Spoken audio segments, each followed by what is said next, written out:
हे पहा, आपले सेनाप्रमुख उपेंद्र द्विवेदी यांनी पाकिस्तान आणि आतंकवाद, दहशतवाद याच्यावर अनमोल विचार सांगितले. प्रत्येक भारतीयाला ते माहीत असणं आवश्यक आहे की प्रमुखांचे विचार काय आहे पाकिस्तानबद्दल आणि दहशतवादाबद्दल.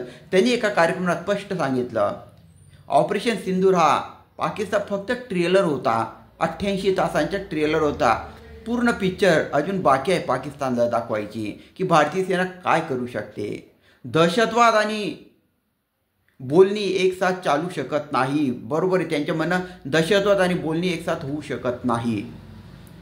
त्यांनी असं सुद्धा सांगितलं की जर पाकिस्तानने काही हिमाकत केली, काही दाखवलं, तर भारतीय सेना त्यांना दाखवून देईल की शेजारील राष्ट्रांशी कसं जबाबदारीने वागायचे राहतं, कसे संबंध ठेवायचे राहतात, दाखवू शकते आपली सेना.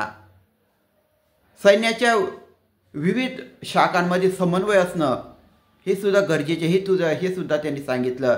जर युद्ध मोठं चाललं तर भारतीय सेनेला दारुगोळा कसा पुरवायचा, जेवण खाण्याचे सामान राशन कसं पुरवायचं याचा देखील विचार करणं, प्लॅन आखणं आवश्यक आहे, हे सुद्धा त्यांनी पटवून दिलं. तर हे त्यांचे अनमोल विचार आहेत. जास्तीत जास्त हे शेअर करा सर्वांपर्यंत. प्रत्येक भारतीयाला हे विचार माहीत असणं आवश्यक आहे.